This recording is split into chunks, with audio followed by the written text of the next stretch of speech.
What's up, guys? Welcome to another episode of DevTalks with your host Travian. We talk about everything technology and engineering wise. This video got some stuff, got some news. Does your bosses know that we be watching, or you be watching? Whoa, pause. You be watching YouTube at work, and I saw this, got interested in it. I'm really curious on what this video kind of has to say. So without further ado, don't forget to like, comment, and subscribe. It really helps out the algorithm so much. I really do appreciate it all. And let's just dive in to see what they say. It's 9 a.m. and I'm busy at work, writing my next article. Or am I? This behavior has been coined as productivity theatre, a show that workers put on in the office. But now it's easier than ever as working from home became a norm during the pandemic. Enter creative solutions like mouse jigglers and other cheap tricks to remain online and give the impression that one is actively working. But employers are trying to stay ahead of the curve with the help of monitoring software or bossware to catch their staff that might be skiving or having that extended nap. Humans, don't sit with a page of Microsoft Word up, the mouse moving for 3 hours, right? They're typing, they're saving a document, they're tabbing into other applications, they're doing a search on the internet. So it's just flagged as inactive time within Microsoft Word. While employee monitoring software now has the capability to see everything on one's desktop in real time, from keystrokes, browsing activity, emails, chat apps, some have taken surveillance to the extreme. In China, for example, some workers have called the state of work a dystopian nightmare. These intrusive behaviors include installing cameras in toilets, using AI that flags employees who are looking for a new job, and emotion recognition systems that can assess how happy workers are in the office. What are the implications if employee surveillance becomes the new norm? That is very extreme. I could get, obviously these companies are out here and they exist to make money, but facial recognition while imagine at your house, your camera's up. I see why a lot of people do block their cameras, because you never know what your company is looking at. You're never sure. You have your work stuff. It belongs to the company itself. They could technically do whatever they want on those devices. Why would you do certain stuff on a device? If you have a work laptop and it's your only laptop, okay, but you still shouldn't be looking up jobs and they find that out and things like that. Your camera's on or not covered. There's ways to kind of get around that in a sense, but yeah, there's a lot of stuff that you just should not be doing at all on your work computers, period. Because I thought that was common sense, honestly, that you shouldn't be doing a lot of this stuff on your work computer. You have your own stuff for a reason. Use your own things, or if you don't have it, get your own stuff to do it on. You have a phone, use your phone. Some people tie their work into their phone and they can't do certain stuff, so they need another phone so that some stuff isn't blocked. Yeah, there's a bunch of different reasons, but you should always keep your work stuff separate than your personal things. And yeah, honestly, with all the software going on right now, it's easy to tell if you're just not doing anything. You're not doing anything, you're BSing and whatnot. Get it, some stuff takes time. You might need to use certain things for certain reasons. Even in our work computer, a lot of Chrome add-ons and websites are actually blocked now in the software of the thing. So you can't do a lot of stuff outside of your work unless there's a business use case for having it. You just can't use it anymore. So I mean, you think they don't know? They tracking it one way or another. I have to say, they are doing that. Micromanagers have long existed in workplaces. But as companies grapple with rising costs and shrinking budgets, employers want to make sure they're getting their money's worth. And sometimes that means squeezing value from employees as much as possible. That has fueled what Microsoft calls productivity paranoia, where bosses worry about whether their employees are working enough. In fact, 85% of leaders have trouble believing that their workers are being productive. It's definitely not. And that makes sense, because if you're at an office, you're not in the office and you're all at home, how can they really know you're doing the work and whatnot? Or how is work getting tracked the proper way?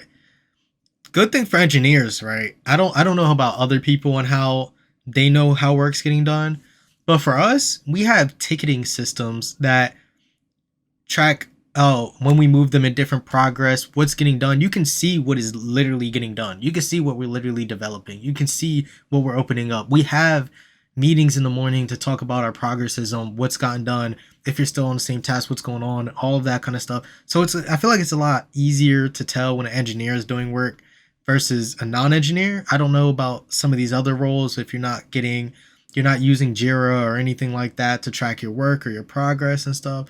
I can see how it can be hard for managers to not exactly know what you're doing, especially if they're not getting emails from you. They're not like, I don't know how these work, what these other jobs and roles entail, because I'm not in that.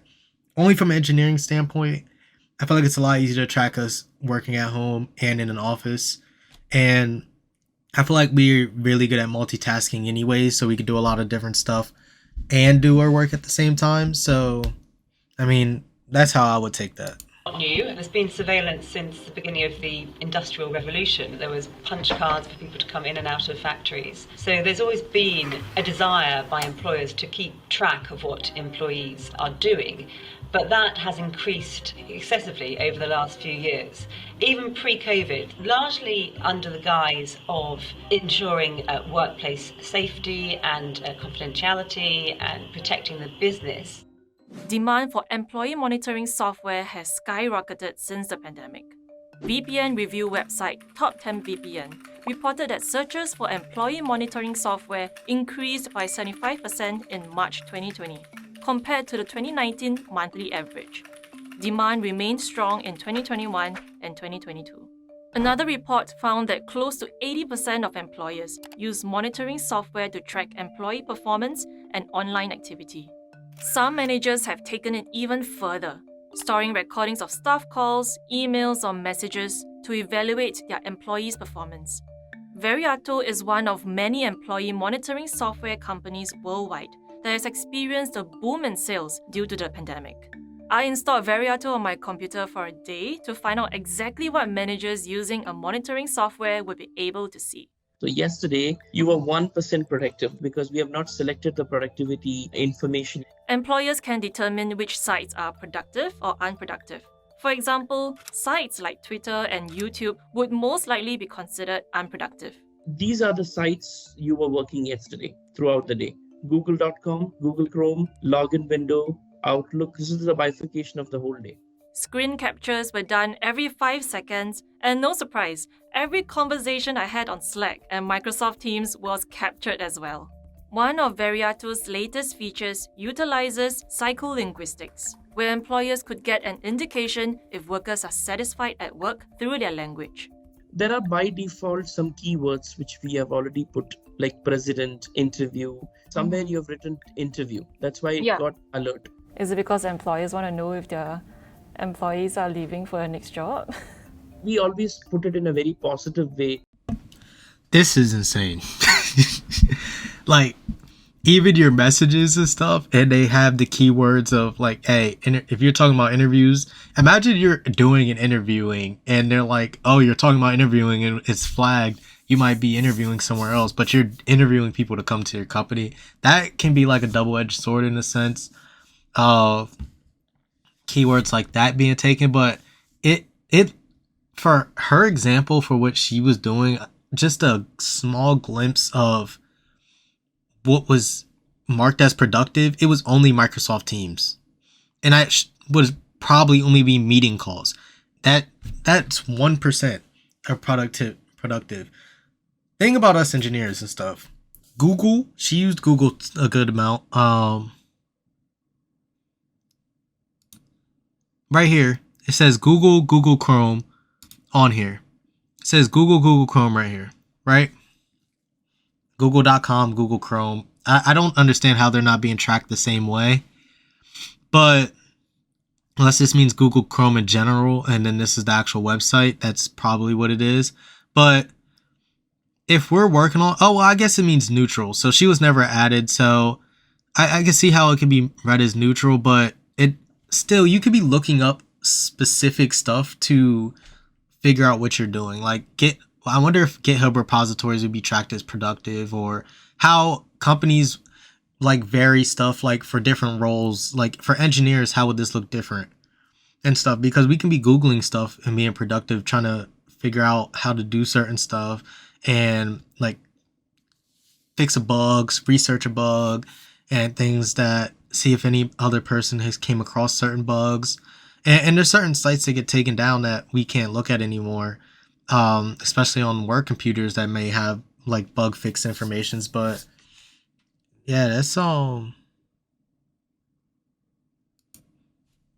interesting. That's really interesting. A candid discussion with them. But these tools are not just for monitoring employees' productivity. During the pandemic, employee identity theft and other fraudulent activities were on the rise as more work-from-home initiatives were introduced. That meant more gaps in security. According to cybersecurity firm Checkpoint, cyber attacks in Asia Pacific increased by 168% year-on-year in May 2021. And in a separate report, IBM said that Asia is now the most targeted region for cyber attacks, with Australia, Japan, and India the hardest hit. Monitoring tools can help increase a company's online security and reduce the risk of data breaches. Now you have employees all over the place. And so part of that contract between the employee and the business is, I'm going to take a corporate device to a personal location. I think a lot of employees understand, if I can have this flexibility, it's okay for the company to be understanding what's happening on my work device. But not all employees feel the same way. Research has shown that those who know they are being watched report feeling more anxiety and pressure to work longer hours. In fact, a study showed that employee monitoring has great potential in backfiring. Monitored employees were substantially more likely to take unapproved breaks, disregard instructions, and purposefully work at a slow pace. Arjun is a software engineer who worked for the startup remotely in Canada. My manager would bring up some statistics in our... This is exactly the stuff I wanted to see right here. How are software engineers being affected? This is what we're looking for right here.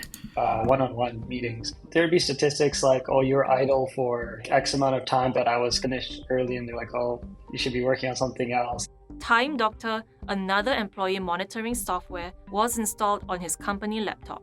If I don't move anything on my computer, they know that, and I hate that, because most of the time when I work, I'll focus on a task for a little bit, and then I'll maybe take a break, watch a YouTube video. Employers can also compare the productivity scores of workers, identifying the high performers and those who are not.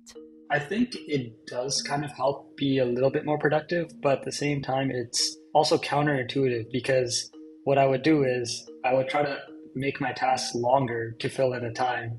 In my head, I was like, well, I do it as fast as I can, because no matter what, they're still tracking me for a certain amount of time. Jaya Das is a HR expert and the managing director of Randstad Singapore and Malaysia. She believes that employee surveillance could have negative impacts on organizations in the long run. If surveillance intent is to control, to make sure that my employee is seated for X number of hours at the desk, that they're not surfing social media, then the entire basis of remote working is lost. That is a breach of trust. That is a breach of personal privacy. That is observing the human being as a commodity. You're not managing the emotional and the mental state of the employee, which is actually the real essence behind productivity, engagement. As artificial intelligence and machine learning push the boundaries of employee monitoring, there has been more scrutiny over whether existing laws are enough to protect workers' privacy. In 2021, China introduced its first comprehensive law on rules around data collection of personal information, modeling the EU's General Data Protection Regulation. Other countries in Asia have also introduced data privacy laws or enhanced existing ones, such as Indonesia, Japan, and Singapore. The thing about employee surveillance. So, just back to what the software engineer said real quick about, oh, he was idle or finished stuff at the end of the day. I feel like it's hard to do something like that for software engineers, because we have so many different types of tasks. Each different task could take a different amount of time, especially like completing different stuff. Like if we have a Jira ticket, for instance, we mark down different priorities of tickets, and like they're scaled on a point system on how long we think something like that would take. So if we're already ahead of pace and hey, we got everything we planned to get done for the day, hey, we did it. Next day, tackle all that stuff, get it done for the day. And if we get all our tickets that we have planned done in the sprint, oh my gosh, it is insane. Because then like it's you don't sit there, obviously. Like if I finished all my tickets for the sprint early, I have a few extra days, you know what we do? We pull in stuff that's already planned work from the next sprint, get a head start on that, start working on some of that stuff. It's not like you just sit there and do nothing for 3 days. Like you have stand up. You're not gonna sit there and do nothing at all. For all the time and like just waste it away. You're gonna find work to do, or obviously like there's times where depending on what kind of engineer and stuff you are, if you have ops work or work that comes to you anyways on a daily basis, you're going to have something to do that given day that you can pull a ticket in. It depends on like what kind of work system that you guys are all going in, whether it's KLO or something, whatever. But yeah, just because you were idle for 30 minutes, I mean, come on now. Sometimes you just have to sit back and like think like about stuff like, hey, how should I think about a workaround for this? Or just you need time to think. So you can sit there and have time to think to yourself. That should be fine. And then you have breaks as well too. Like everybody's entitled to a certain amount of breaks. So yeah, you're not working during your break. Come on now. Surveillance is that it will often be something that's referenced in the middle of an employment contract. It won't necessarily be expressly pointed out, with a big red finger saying this is what we're doing. So usually you'll see a provision that will explain that the employer has the right to monitor all emails and phone calls, and those purposes will be very broad. When you're looking at your contract, you're not looking for those clauses. You're looking for how much am I going to get paid? How much holiday do I get? What benefits do I have? You will probably skip over all those sections to do with data privacy because they're not important to you at that point in time. Veriato said that regardless of geographical Read y'all contracts. Don't get hyped because you just got the job. If you have multiple offers, weigh them all fully. Read every single line. I don't get how that's like... That's another thing. I don't understand how in society that's not a thing where you don't read what you're signing. Read it. Oh my gosh, some of y'all would be so much better if you just read what you're signing ahead of time. Like, just go ahead, go through the lines, take your time. You don't need to sign an employee contract back in 2 minutes and give it back. Come on now. You have time to look it over. location, it would suggest clients to disclose the usage of its software to employees. But employers can still choose to install its software in stealth mode, making it much harder for workers to find out if they are being tracked. So, if you're an employee concerned about your privacy, is there anything that you can do other than not using work laptops for personal use? The first thing they can do is if they're about to enter into a new contract, they can read that contract thoroughly and find the provisions in relation to data protection and employee monitoring. And they become concerned later on that their data has been used in a way that they are not comfortable with. Then all employees have the right to raise a complaint, a grievance. There are various jurisdictions that have that right for employees to make a data access request. So if none of that satisfies the employee, then you have the right to go and complain to the Data Privacy Commissioner of your jurisdiction. And if you can't stop employers from micromanaging you, you may be able to beat them at their own game. Arjun, for example, created a software called Lazy Work, which claims it mimics human activity online. It takes control of like your keyboard and your mouse. It seems like a real human is interacting with the computer, but nothing is really being done. But the time tracking software on their side, it shows you as being very productive. Arjun says that his software, however, does not encourage workers to be lazy despite its name. This tool could be used for bad, but I think at the end of the day, if you don't do the work, and even if you use this tool, the work isn't completed. This is just to kind of like give you that buffer time of, oh, I want to take a break, or I feel like I've done enough for today.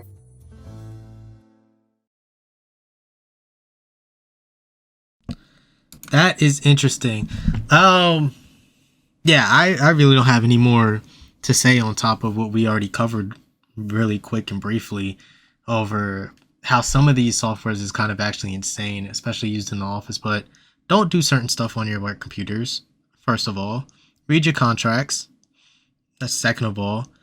Third of all, I mean, it's like it's so different for everybody. I really don't feel like I had bad and unproductive days. The most that being new in my career, I'm eager to be more productive because I'm trying to learn so much and I'm trying to grow and get myself promoted and do a whole bunch of other stuff. So like I'm still in that phase of really going through all of this. Like I'm trying to get stuff done, trying to figure out what I need to do. Or maybe right now, especially where I work, it's just really busy. So it's like hard not to be productive at all. There's a lot of stuff to do. And I've grown to a point to find things to do as well too that need to get done on my own. So let me know if you guys are under one of these being watched things. Let me know in the comments below. I'm really curious about your experiences. If anybody else has any experiences like this, let me know. How productive are you guys at work too?